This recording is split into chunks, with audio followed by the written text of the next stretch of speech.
Hi,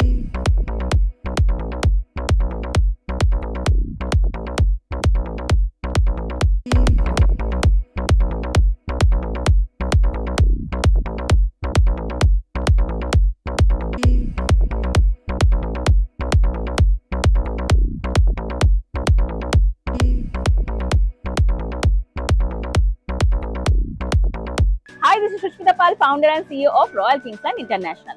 আজকে আমরা আছি বৈদ্যবাটী শাখায়। হ্যাঁ, যেটা 3 বছর আগে শুরু হয়েছিল একটা ছোট বিল্ডিং থেকে, যেখানে আমরা শুধুমাত্র প্লে হাউস চালাতাম। পিজি টু ইউকেজি ছিল। পরিচয় করাবো, যিনি হচ্ছেন ফিমেল এন্টারপ্রেনিউর চৈতালি পার। উনি অলরেডি একটা সাকসেসফুল বিজনেস ওনার এবং উনি ভেবেছিলেন যেটা প্লে স্কুল হলে খুব ভালো হতো। সেইখান থেকে আমাদের যোগাযোগ শুরু এবং 3 বছর পর আজকে উনি প্লে স্কুল থেকে আজকে চলে যাচ্ছেন ক্লাস 8 পর্যন্ত।